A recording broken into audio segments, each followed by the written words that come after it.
فعلا طبق كشري مش هتفرقيه على اللي بتشتريه من بره. عايزه اقولك هيكون احلى كتير من اللي انت بتاكليه بره. عايزه اقولكوا لو جربتوا الطريقه دي في عمل الكشري هتدمنوا حاجه اسمها كشري. يلا بينا نشوف الطريقه، توكلنا على الله. معايا حوالي بصلتين وسط قطعتهم لشرايح رفيعه جدا بالشكل ده. كل ما تقطعيها رفيع هتبقى معاكي مقرمشه جدا ومش هتحتاجي ان انت تضيفي لها اي اضافات عشان تقرمش معاكي. ونزلت بيها في زيت ساخن غزير، والزيت ده اللي هنستخدمه في الوصفه كلها، ولو فضل منك زيت تقدري تستخدميه مع مكرونه او الطبيخ، بيدي طعم حلو جدا. واول ما تلاقيه اخد اللون الذهبي الجميل هتخرجيه على طول.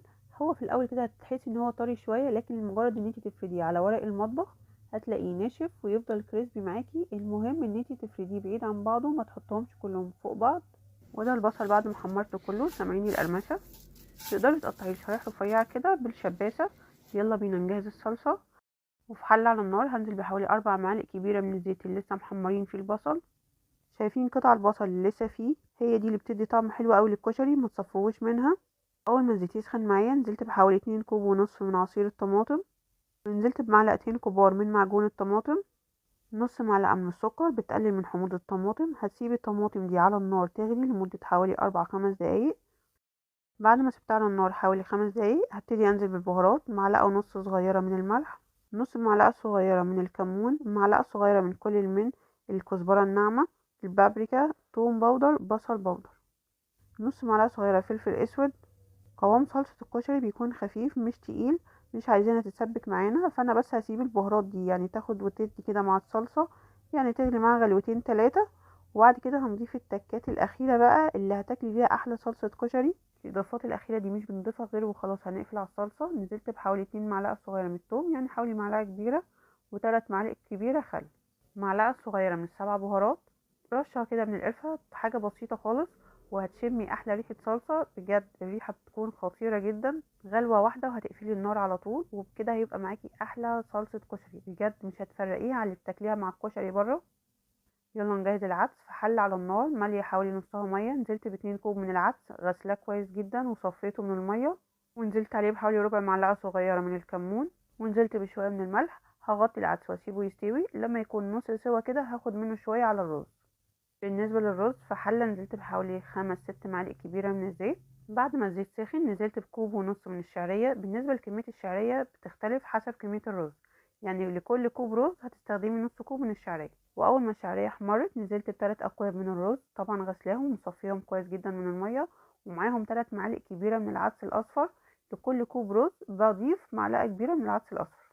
في حاجتين كده مهمين تعمليهم مع أي رز بشعرية عشان يكون الرز معاكي مفلفل. اولا تبقي مصفيه الرز كويس جدا من الميه، وتفضلي تشوحي فيه بالشكل ده مع الشعريه لمده دقيقتين 3. وعلشان الرز يكون معاكي بنفس الشكل ده بيكون لكل كوب رز نص كوب من الشعريه معلقه كبيره من العدس الاصفر.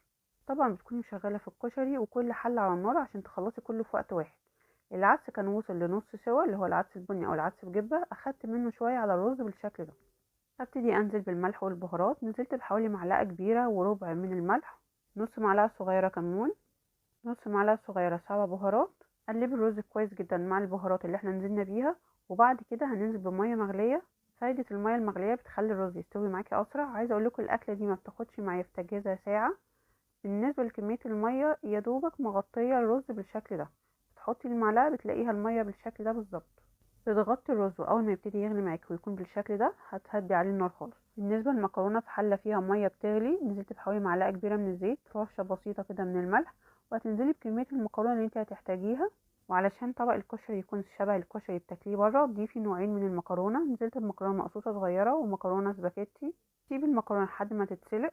بعد ما المكرونة اتسلقت في نفس الحلة نزلت بحوالي معلقتين كبار من الزيت، زيت البصل طبعا. واول ما الزيت يسخن هتنزلي بالمكرونة. وبعد كده هتبتدي تنزلي بشوية من الملح، شوية من الفلفل الاسود، ورشة بسيطة من الكمون والكزبرة الناعمة والسبع بهارات. بتقلبي المكرونة مع البهارات كويس جدا، وبكده المكرونة بقت جاهزة معانا. عايزة اقولكم البهارات او التوابل اللي بنضيفها بتفرق في الطعم جدا. والرز كمان بقى جاهز معانا، شايفينه مفلفل ازاي، بجد خطير. والعدس كمان كان استوى. زي ما بقولك بتكوني شغالة كل حاجة على عين هتلاقي الكشري كله استوى في وقت واحد. فاضل اخر حاجة اللي منفعش ناكل الكشري من غيرها، الدقة. في كوب ونص كده من المية، مية عادي من الحنفية. نزلت بحوالي معلقة صغيرة من الثوم المفروم، وحوالي كده ربع كوب من عصير الليمون. معلقتين كبار من الخل الابيض. ممكن تخلي كمية الخل قد كمية الليمون، بس انزلي بمعلقتين الاول ودوقي، ولو حسيتي ان عايزة زودي كمان. نزلت برشة من الملح، نص معلقة صغيرة كمون، نص معلقة صغيرة بابريكا، ونزلت برشة بسيطة من الشطة، ممكن تزودي حسب الرغبة. ونزلت حوالي بربع معلقة صغيرة من الثوم البودر، ربع معلقة صغيرة من الكزبرة الناعمة، رشة كده من الفلفل الاسود، برضو رشة بسيطة كده من السبع بهارات. واهم حاجة تقلبي كويس جدا، عايزين المية كده تندمج مع الاضافات اللي ضفناها كلها. واخر اضافة نص معلقة صغيرة من الزيت اللي قلينا فيه البصل. وبكده الدقة بقت جاهزة معانا. ومش هقول لكم لا الدقة دي خطيرة، لا مش خطيرة، لا هي فعلا خطيرة. عايزة اقول لكم الدقة دي لما بتفضل مني بشيلها في التلاجة، وممكن انزل بيها في اي تتبيلة، تتبيلة شاورما، تتبيلة فراخ، لحمة، بتضيف للطعم جدا. هتظبطي طبق الكشري بتاعك بالشكل اللي بتحبيه. وبالنسبة للحمص انا بكون سالقة كمية وببقى سايباها في الفريزر، وكل مرة بعمل فيها كشري بخرج شوية. شايفين الصلصة وقوامها؟ فعلا طبق كشري مش هتفرقيه على اللي بتشتريه من بره. عايزة اقولك هيكون احلى كتير من اللي انت بتاكليه بره. عايزه اقول لكم لو جربتوا الطريقه دي في عمل الكشري هتدمنوا حاجه اسمها كشري، يعني هتعملوها كوجبه اساسيه كل اسبوع. عندي في البيت كل يومين ثلاثه بيكونوا عايزين ياكلوا كشري، يعني بجد الكشري ده بعمله كتير جدا عندي في البيت. فعلا ما بقيناش بنجيب كشري من بره خالص، حاجه كده بتبقي عاملاها في البيت بمزاج بتطلع معاكي فعلا حلوه جدا. يلا جربوا الطريقه، مستنيين ايه؟ هتاكلوا كشري خطير ما دقتوش زيه قبل كده. استنوا مني وصفات تانية كتير. والسلام عليكم ورحمة الله وبركاته.